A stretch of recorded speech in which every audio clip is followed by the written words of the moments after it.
Um,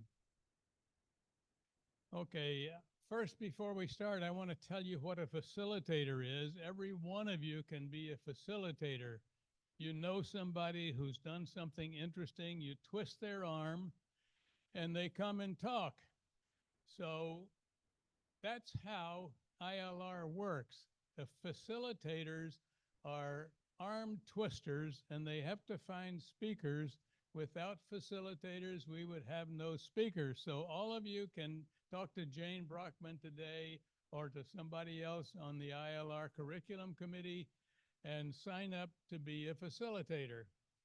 So today, Jack Dickson is going to be our facilitator. So I'm the facilitator. Jack's going to talk. Let me look at my notes and see what's going on here. So first of all, I want to say I met Jack in the water aerobics class, and now 1/3 of the class or more is here today. So we gave up our pleasure in the pool to come and be here. So how many of us are qualified in submarines here? One, two. I see two. So Jack was the most important guy on a submarine. He was the baker. And if you had a good baker making sticky buns and other things for morning, uh, you were a happy crew. So Jack was really an important fellow. But most of you know I went to the Naval Academy, but Jack lived in Annapolis longer than I did. His father was a graduate of West Point, and when he was assigned to DC, they built a home in Annapolis, and Jack lived there for 6 or 7 years. I was only there for 4 years. So Jack told me some interesting stories, and that's why I twisted his arm here. But before we get to Jack, let's talk about Nancy. Her father was a graduate of the Naval Academy. So we have an Army brat and a Navy brat got married, and Jack went into submarines instead of the Army. So that was a long time ago for both of us. So here we go. I have some more notes here if I can read them. Now, how many submariners here were under the ice at the North Pole area? Not me.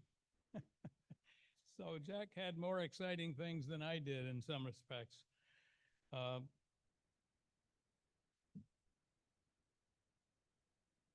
Jack had done a lot of digging around the world. I think he spent more time underground than he did underwater.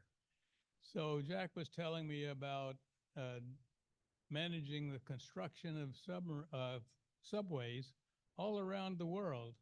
He was in Washington when Carol and I lived there, and he tore up all of the streets so that they could build a subway. So Jack's going to talk to us about how much fun it was to try to dig a hole in Athens with 3 or 4 thousand years worth of artifacts that you can't destroy with your giant digging machine.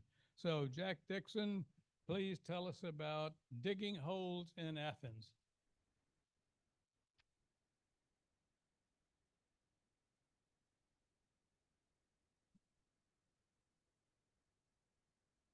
Good morning. The picture you see is probably reasonably familiar. Um, that being, of course, the Acropolis, which basically means hill fort. There were many Acropolises in Greece. This happens to be the one that is still there. Most of the others are gone. On top of that is the big building, and that's the Parthenon, and that's of the Elgin marble fame, because the marbles that Elgin took were on the frieze, and they were actually prized off and tumbled to the ground, and those that survived went to England. Of course, Greece has been trying to get them back ever since, but with not much success. The big building in the back, which looks like it's appended, is there because of foreshortening by the camera. That's actually the Church of St. George, and it's on a hilltop that's actually taller than the Acropolis. Back in the day, of course, even if the enemies got up there, they didn't have the weapons they could shoot down into the Acropolis, so the Acropolis was pretty safe.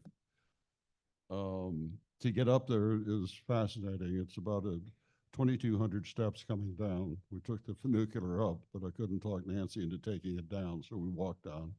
Then it's through gardens. It's very, very, very pretty. So anyway, how did we wind up spending almost 3 years in Athens, Greece?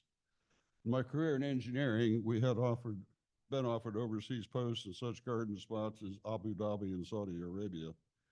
This was when our children would have been parked in schools in Switzerland, and Nancy would have had to wear a full burqa if she left the compound. As a concession, Nancy would get to visit our young daughters every 2 months. A lot of you know Nancy, so needless to say, money notwithstanding, we turned those offers down. But we always said we would love an overseas assignment if we were offered a nice one, and we would jump at the chance. Fast forward a couple of odd decades, children now grown, magic happened. I had just finished a $640 million addition to Washington Metro, taken a RIF, essentially a buyout, and retired the last day of 1999. Rifton retired because my project was the next to last one to complete the planned 103-mile system, and there was no other work for me at Metro. I went to work for a small tunnel engineering firm based in Salzburg, Austria, with offices in Herndon, Virginia. They hired me to secure a contract in Seattle, Washington, so for a while I commuted from Washington to Washington, but the job was not a good fit for me, and I was trying to figure out what to do next. And this is when the magic happened. I was sitting in my home office early one April morning in 2000. The phone rang, a call from a fellow I had worked with, turning my construction project at Washington Metro to the department that operated the trains. This required a great deal of coordination, and we got to know each other rather well. Long story short, he had left Metro when he passed over for the general manager's position, and I lost track of him. But he wound up working for Bechtel, a large international firm. Bechtel had a contract with Attica Metro, the Greek system, to place 35 of their people into the Attica Metro organization. One of those positions was the general manager, and the other was as project manager. He was the GM, and he offered me the PM job. In the hierarchy of Attica Metro, this was the number 2 position. I was interested and called down the hall to Nancy. Hey, do you want to go to Greece? Her immediate and succinct answer was a loud, sure. Here's where the magic even gets better. Bechtel considered Athens to be a hardship post, so that the salary multiplier, a bump for living in a hardship post, was huge. I accepted the position in June 2000. I pitched up in Athens to be indoctrinated into a weird and wonderful way of life. Nancy followed me a week later to find and furnish an apartment. We were allowed 350 pounds of goods shipped, but were given a generous allowance to furnish an apartment. After several months, Nancy returned to the States to complete her teaching contract for the fall semester at the University of Maryland and planned to return in December. The time she was there, we found an amazing 3-bedroom flat with a wraparound balconies that gave us a view of Mount Impetus in one direction and the Saronic Gulf in the other. We were on the second floor, third floor by US standards, walking distance to shopping, the beach, restaurants, and the bus to downtown Athens. What a hardship post. I was issued a car for my own use with parking at the Attica Metro headquarters building and at the apartment. While we were still finding our way around Athens, our older daughter Morgan produced our first grandchild, a grandson named Robin. Paris, Morgan's new hometown, was a 2-hour flight from Athens, so for months Nancy was only home for the weekends.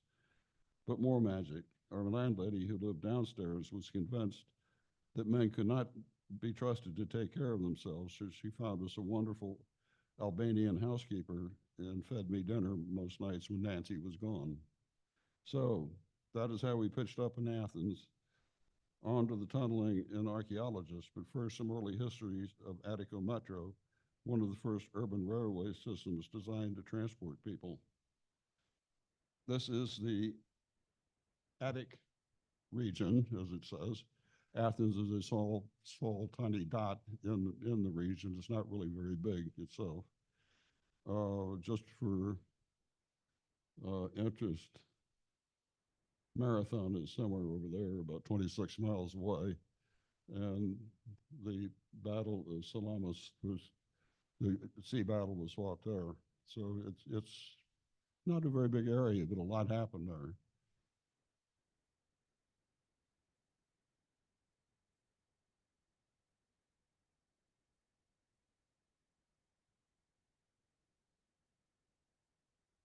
The metro system called Attica Metro, and this is the enlarged version. The original railway system ran from Piraeus up through, it's the Green Line, and ultimately up to Kifissia.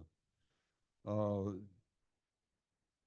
milestones. In 1869, British entrepreneurs founded the Athens-Piraeus Railway, a steam locomotive railway system which connected the port of Piraeus with Athens. Because they didn't, it was steam railway and they didn't want to take it underground.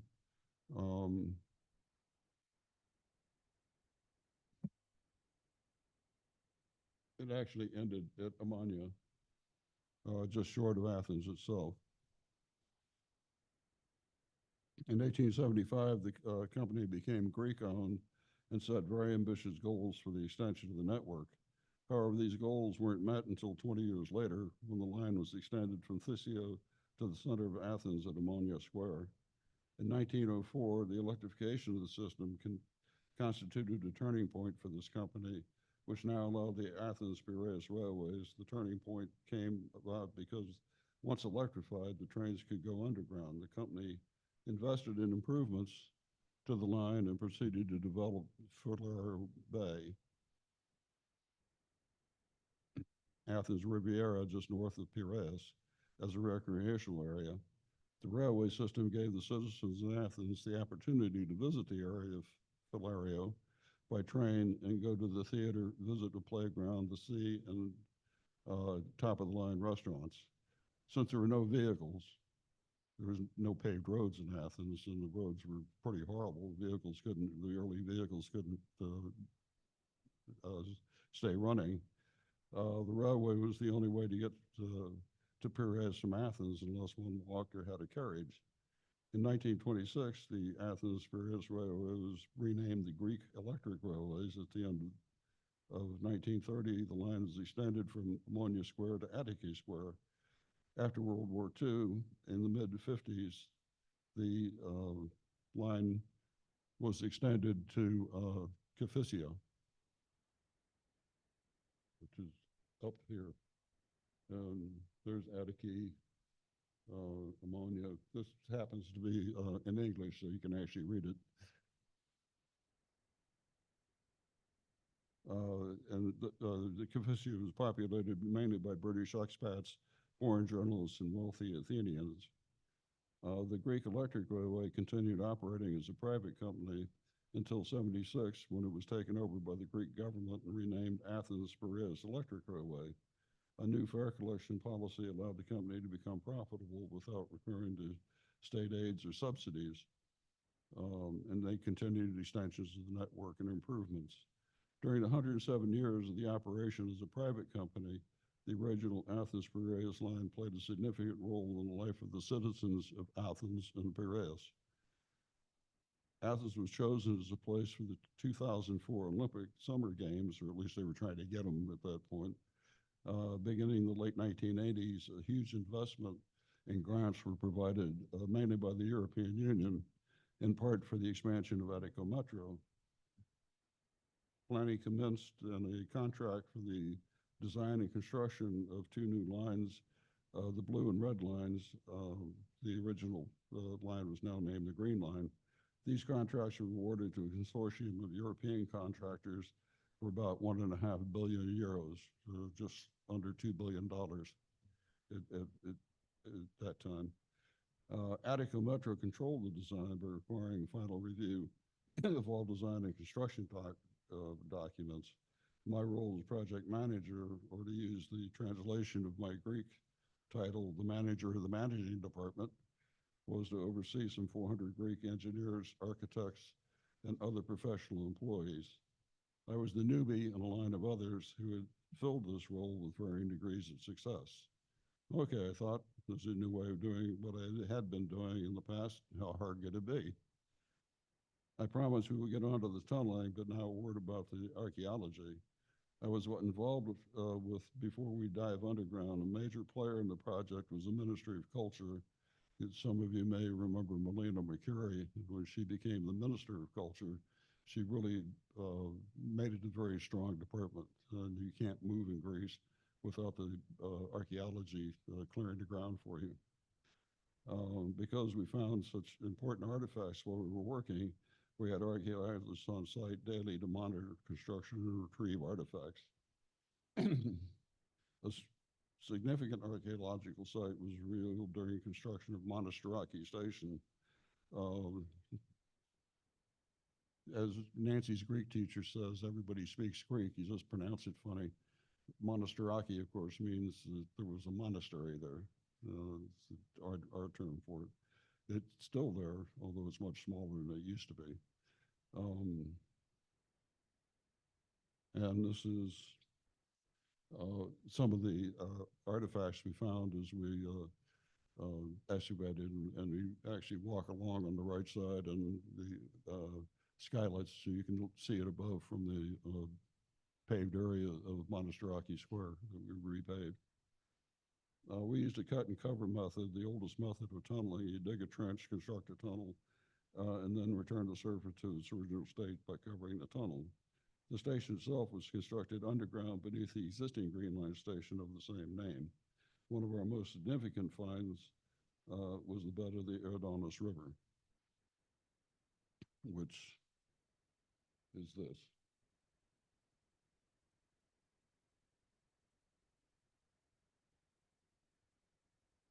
Our excavation confirmed that the area had been in constant use from the Mycenaean era. We found buildings, workshops, graves, and a variety of water supply and sewage systems. While metro excavation was going on around Monastiraki, archaeological excavations were also being carried out. Remains of residences dating from the 8th century BCE and up to the 19th century CE came to light.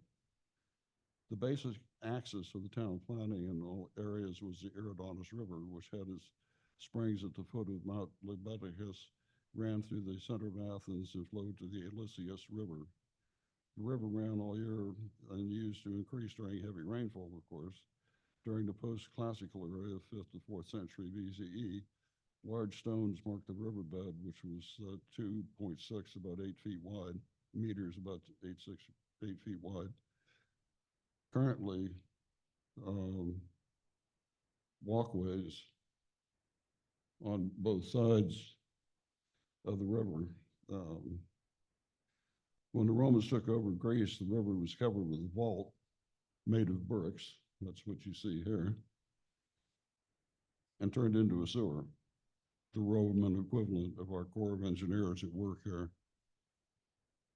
A large retaining wall was built in the northern boundary of the river to retain a road, while the building line receded by about 4.5 meters. The buildings, warehouses, and workshops belonged to private citizens. The excavated remains are dated based on many different finds: marble, sculpture, architectural members, mosaic floors, wall paintings, fresco, decorative engraved plastering, pots, coins, metal, and other objects from bone. We had known from ancient and modern records that the river was there, but the physical confirmation was nice. While we were boring the tunnels, the archaeologists were our constant companions. They were ecstatic when our boring brought several ancient walls to light, which had been had hidden significant archaeological finds, as well as a section of the Eridanos Aqueduct, a remnant from the Roman period. Construction of the extension from Asa Mountain Shaft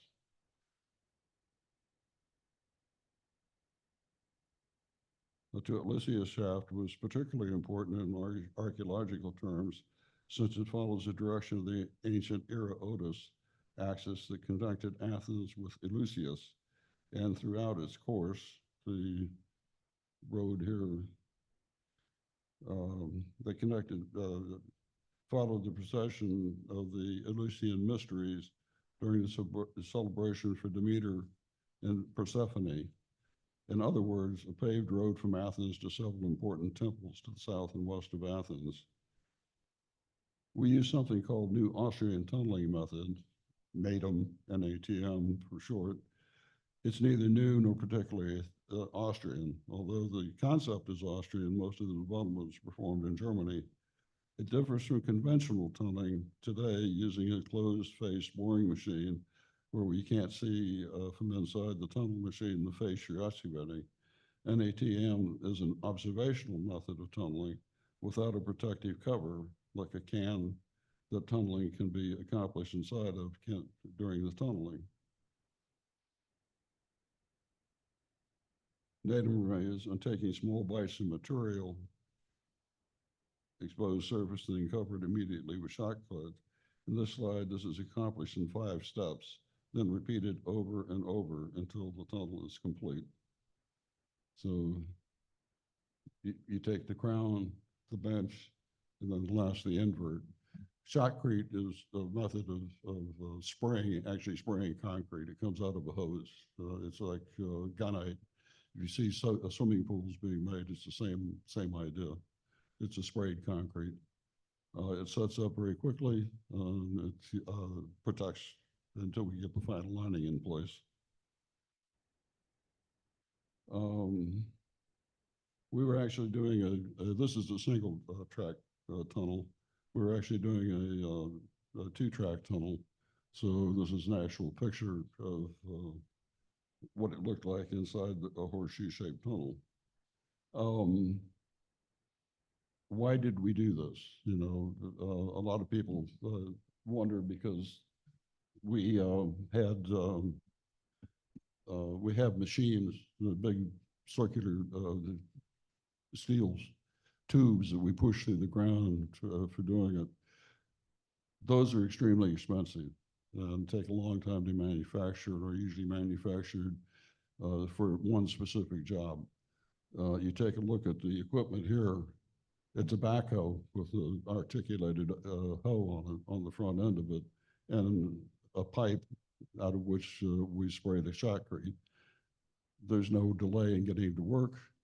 The equipment's cheap, it's easily replaced, and the footage that you get is almost equivalent to that with a machine. So if the conditions warrant, this is a good way to tunnel.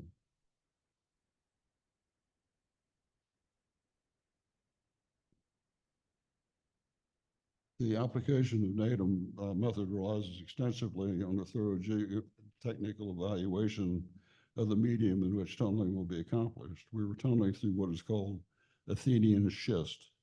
If you're familiar with geotechnical terms, you may have encountered the term Manhattan schist, which is a very dense granite material that is extremely difficult to penetrate and tunnel through.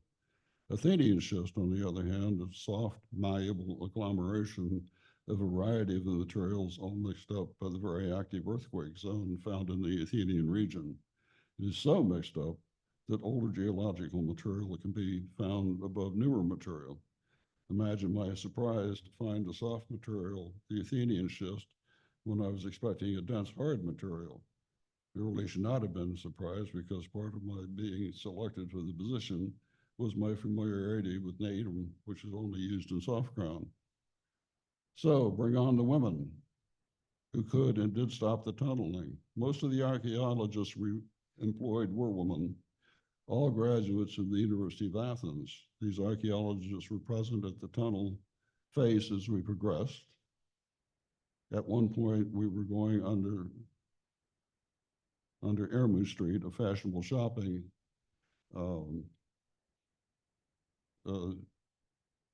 district. This is actually Syntagma Square or Constitution Square. And you see the little garden house, there are 2 guys standing there. They're a little hard to see. Those guys are Ebzonis.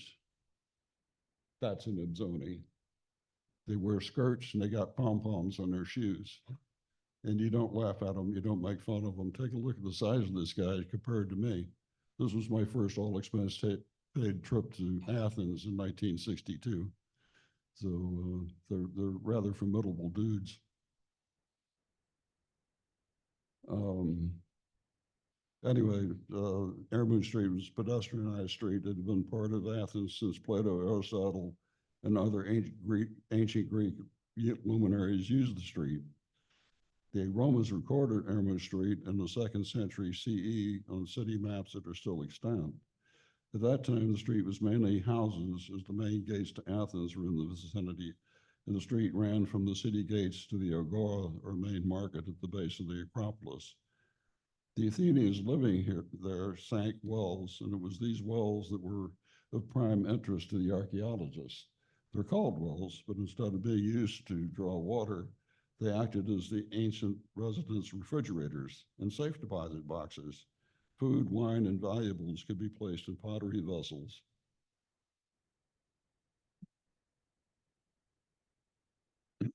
And lowered into the wells where it was cool and dark. Whatever the reason, the rope broke, someone died, the town was invaded, everyone fled. Often the wells contained vessels that had not been retrieved. While excavating the crown, at the top of the tunnel, we would clip the bottom of the well, and a gush of water would herald the arrival of several pots. My crew was well trained, and as archaeologists advanced to claim the pots, the crew would stabilize the crown and retreat. So often had this ballet been practiced that there was no real time lost, as the interruption to tumbling was only about 15 feet. Unlike the surface excavations where archaeologists would and did take months to clear a site, the site and the tunneling had been disturbed to the point of no significant value by the destruction of the well. I can't guarantee that any of these pots you're looking at came out of the wells we looked at, but they're representative of the type of pottery we found. When we actually did find pots in the wells, they were covered with slime, and you couldn't really distinguish any marks or anything on them. So these guys have been cleaned up.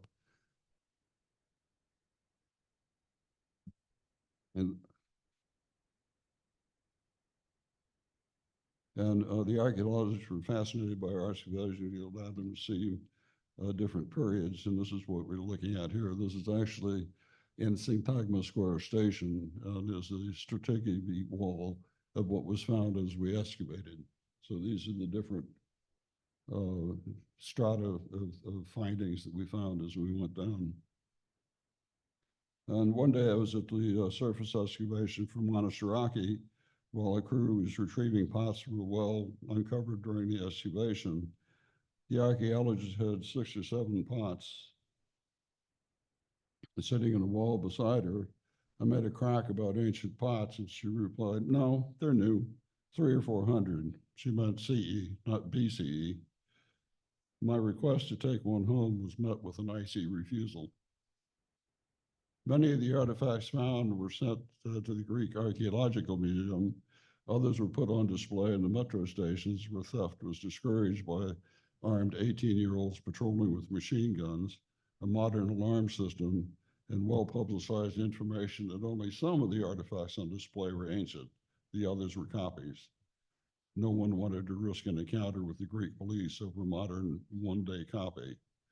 Lest you get the impression that I am fluent in Greek, I speak no Greek. Almost every Greek person I interact with had some English, and they were happy to practice their English on me. Also, the job language, the language that we communicated with daily was English, even though we had a consortium of many different foreign contractors, German, French, Italian, working on site. Another major headache was the Kapnakaria Church, situated in the middle of Ermo Street. The church was initially constructed in the 4th century CE, and building and renovations continued until the 12th century. What you're looking at is the final version of the 12th century. It's been maintained, but it hasn't been added to or changed since the 12th century. The 4th century bits are in the back, and there are not very many of them left, but they've been identified to that era. Our plan was to tunnel right under the church. Not only was the Ministry of Culture worried about the church, but the Greek Orthodox Church was also up in arms that we might damage the oldest known church in Greece. By the time everyone became aware of the possible desecration of the church and demanded an immediate halt to tunneling, then my board of directors got involved. Now, this is a society where picking up the phone to demand the cessation and tunneling is just not done. There are procedures and appropriate paths to changing a schedule. In this case, any change had to happen during a regularly scheduled meeting of the board with all members present, lest someone be blamed. They sought protection in numbers. When the meeting was finally arranged, I could and did report to the board that we were several meters past the church with no noticeable damage. The goal had been for the system to be completed by the Olympics, but everyone said it would never happen, but it did. In spite of the slowdowns for archaeologists, and in spite of the Greek bureaucracy, it was in use for the Olympic visitors. We had a wonderful time in Greece. The people were warm and welcoming, the food over the top delicious, and in spite of my horrific work schedule, we were able to take some trips around Greece, off to the islands, and even one to Istanbul or Constantinople. When we went to get on the plane, the board flashed our destination in Roman letters as Istanbul and in Greek letters as Constantinople. The Greeks do not give up easily. Thank you. Any questions?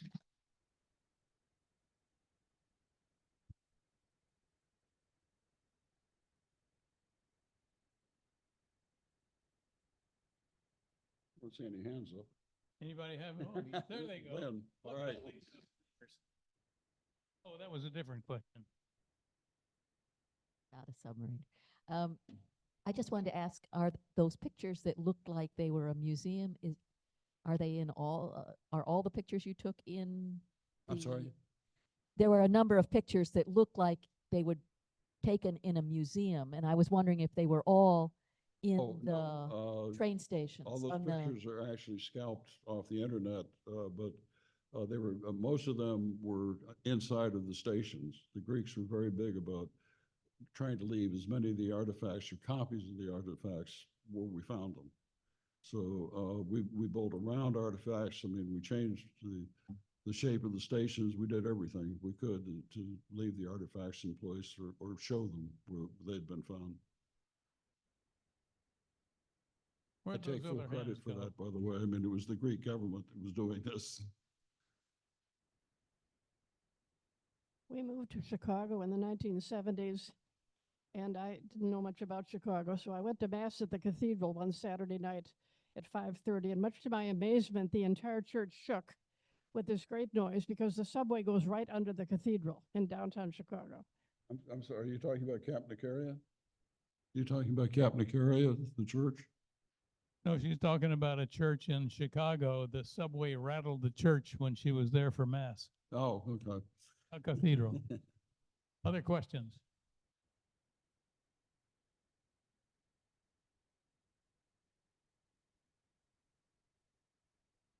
I was in Athens I was in Athens the year before the Olympics, so I had a chance to go around and see some of the sites and also a lot of the construction, and seemed to be everywhere. I just want to know, how deep is that metro? I'm sorry? How deep was that construction of the metro? How deep is the Below the road? Monastiraki Station, because it was built under an existing station, was probably the deepest one on the system that I remember, and it was about 40 meters down. Wow. The escalators getting down there were quite incredible. Yeah, thank you. So you were there the year after we left. We left at New Year's Day of 2003. Any other questions? Somebody had a hand. Oh, I see. I'm looking in the back. You're in the front.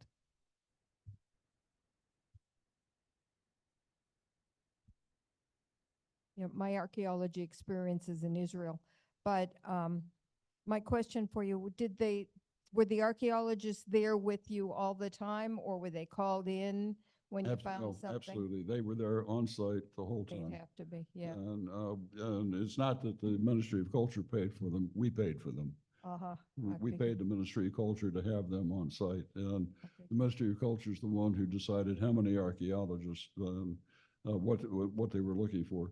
They had a pretty good idea of what we were going to find. So, you know, they just were making sure we didn't screw it up too badly.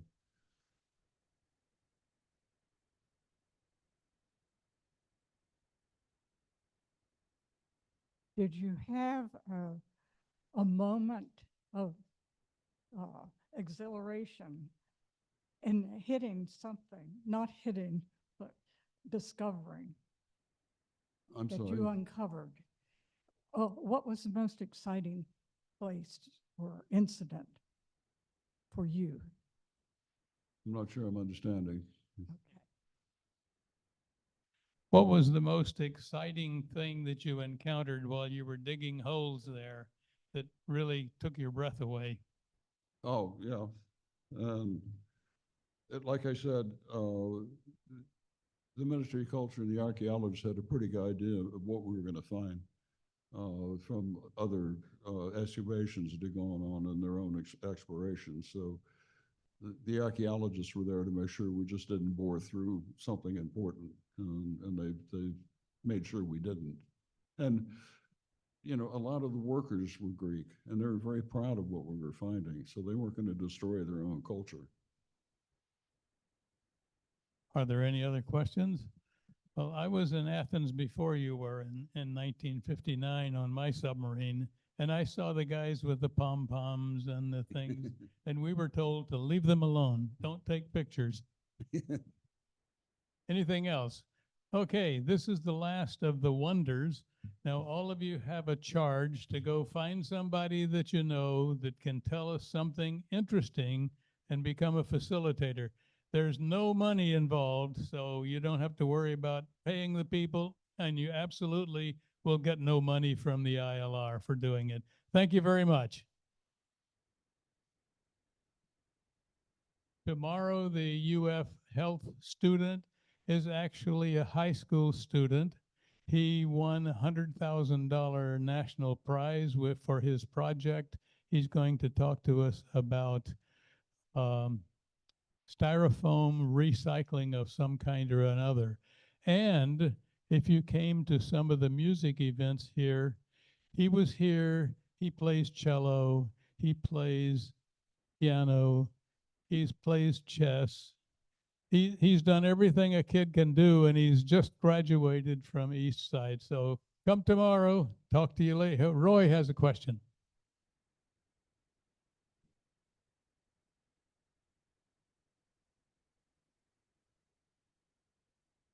Okay, a different series of wonders. So these wonders are like a one-time event. Somebody comes and talks about one thing, and we don't have a whole series of 6 talks over the same subject. So